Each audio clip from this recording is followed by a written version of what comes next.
Bonjour à toutes et à tous, on se retrouve pour une nouvelle vidéo en ce dimanche de janvier, je ne sais pas combien, janvier, pour parler de la réforme de la prépa HEC, la prépa ECG comme vous le savez. Et je sais qu'en ce moment, c'est le moment de l'orientation vu qu'il y a Parcoursup qui arrive.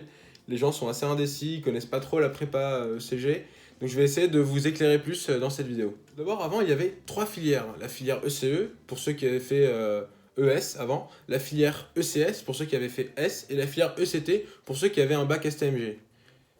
Actuellement, avec la réforme, il n'y a plus que deux filières, c'est-à-dire la voie ECG qui regroupe la ECE et la ECS, et la filière ECT qui, elle, n'a finalement pas changé. La filière ECG est donc, vous l'avez compris, un mix entre la ECE et la ECS. La seule chose qui change, c'est qu'à l'entrée maintenant, vous devez choisir entre maths approfondie, ESH, maths appliquée, ESH, maths approfondie, géopolitique, maths appliquée, géopolitique. Vous avez le choix en fait à l'entrée, vous choisissez les deux matières principales, c'est le cœur de vos 2 ans en réalité, puisque en général, il y a la moitié des coefficients qui sont sur ces deux matières. En ce qui concerne la répartition des heures de cours, vous avez 6 heures de littérature et philosophie, 3 heures de LV1, 3 heures de LV2.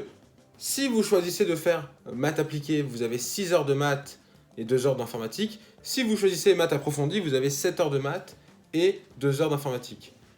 Si vous prenez géopolitique, vous avez 7 heures de géopolitique par semaine. Et si vous prenez ESH, vous avez 8 heures de ESH par semaine.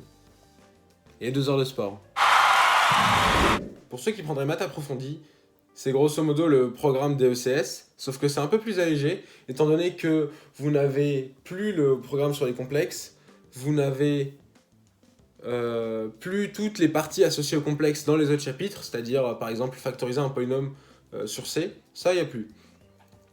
En lien avec l'informatique, on code actuellement en Scilab, c'est un logiciel qui est inutile, désuet, obsolète, je sais pas pourquoi on code en Scilab, mais bon, c'est comme ça. Vous allez, bonne nouvelle, passer en Python, donc ça c'est vraiment très confortable comme langage. Et c'est dans la continuité avec d'autres langages, et c'est beaucoup plus pratique comme langage, ça vous le savez. Le programme d'informatique est le même, il ne change pas, il est inchangé, et vous verrez, c'est assez sympa comme programme, puisque vous faites essentiellement des programmes en lien avec des fonctions, des matrices, des propriétés, des théorèmes. Vous cherchez à modéliser ça en fait en informatique. Vous écrivez des programmes qui vont vous modéliser telle ou telle fonction et son application. Pour ceux qui prendraient les maths appliquées, c'est le programme des ECE en fait, sauf que c'est un peu plus chargé entre guillemets, étant donné que vous avez un chapitre en plus, celui des équations différentielles. Vous avez un programme informatique qui est plus compliqué. En fait, c'est le même programme que les ECS, enfin que les maths approfondies, sauf que vous avez des bases de données. Et l'étude des bases de données, c'est au programme des filières scientifiques. Donc vous avez des bases de données et vous allez peut-être, c'est en discussion apparemment, avoir 1 heure d'info en plus. Donc 2 à 3 heures d'informatique en filière maths appliquées. Les maths sont bien entendu, à part les équations différentielles qui sont ajoutées et l'informatique, les maths, grosso modo, en maths appliquées sont moins compliquées que les maths en maths approfondies. En revanche, et ceci est un conseil, pour ceux qui voudraient aller en maths approfondie, je vous le dis clairement, explicitement, ouvertement, prenez maths expert en terminale. Vous allez... En fait, c'est un raisonnement. Les maths, c'est un raisonnement à avoir. Et plus vous allez toucher à des méthodes et des raisonnements différents, plus vous allez être apte à comprendre les maths qu'on va faire. Parce que c'est des maths qui sont, mine de rien, assez compliquées.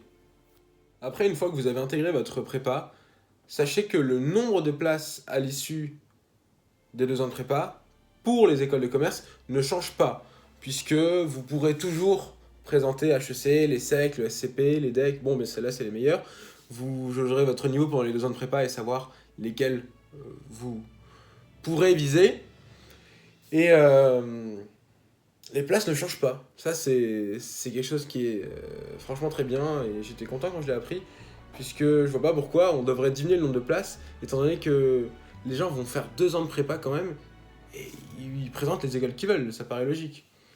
Donc voilà, je crois avoir fait le tour de la prépa ECG dans cette vidéo. Si vous avez des questions, ou vous voulez que j'insiste sur certains points, sur lesquels j'ai pas insisté dans la vidéo, n'hésitez pas en commentaire et j'y répondrai de ce que je sais, sinon je me renseignerai. Bien bonne journée. Enfin, bonne soirée.